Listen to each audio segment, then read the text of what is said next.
Tekken is one of the longest-running fighting game franchises. While playing this game, I asked myself if there's a solid power scaling within this universe, and they're actually not. So after a brief research, I created my own tier list, with Tekken 8's storyline unfolding. This list could certainly change. Note that I won't consider general gameplay as feats, because it's not convincing enough. Like the idea of Dr. B breaking concrete floors. Gameplay is more important than a lore, so it doesn't matter if a character can break tough materials of any matter in the game.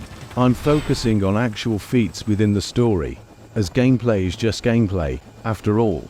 The thing is, it's silly to power scale something, because these are fictional characters. More precisely, writers can make up whatever they want for each character. For example, there's no definitive Jin stronger than Kazuya, since it's ultimately up to the writers to decide the winner. Keep in mind that this is all my interpretation and viewpoint, based on provided information and theories. Tekken doesn't have many actual feats to compare, so I researched every fighter's storyline and cutscenes. I'll also use logic as a reference, like comparing fighting styles and their real-life effectiveness. Above all, remember that this is not a serious endeavor. It's all born out of simple curiosity and fun for the sake of entertainment. At the end of the day, it's just a fighting game with no actual power scaling and deep, complaining lore, so take it with a grain of salt. Starting from the least powerful, we have Dr. B, also known as Dr. Boskonovith, at the bottom of the tier list. He's just a horrible joke character with a cheap moveset and bad range, resembling the moves of my drunken grandfather in gameplay. His appearance is that of an old man in a white coat, the classical look of scientists. He apparently suffers from back pain, which is why his style is often referred to as mad pain. Basically, he has freaking sciatica that affects his spine, causing this poor old man to fall to the ground after any action. Despite his comical appearance, he plays a significant role in the plot as the creator of the original packs of Jack, Elise's, and has an overall strong connection to the storyline of Brian Fury and Yoshimitsu. In reality, he's an ordinary elderly man.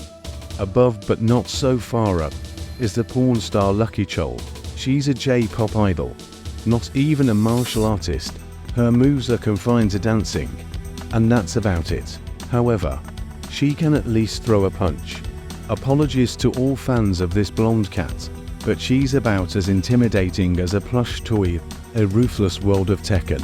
Regarding her non-canon win with Eddie Gordo, let's face it, that's wishful thinking, akin to expecting her to beat a real martial artist with actual feats and wins. Using her twirls and pirouettes, in the midst of a brawl, she struts around, acting like she's hot stuff, ready to take on someone who has taken down G-Corp guards like Eddie.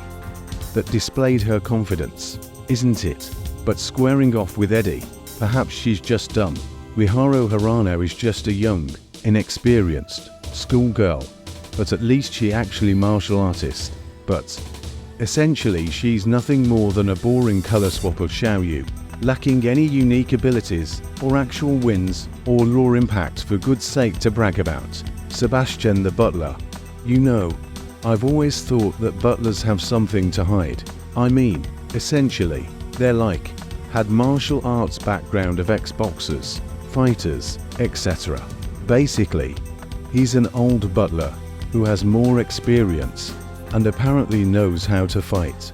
Also, he trained and taught his mistress, Lily, his style of self-taught martial arts, so bonus points for that. It's the weakest characters in the Tekken franchise. Now, we're climbing up the bracket towards the peak or close to superhuman capabilities fighters.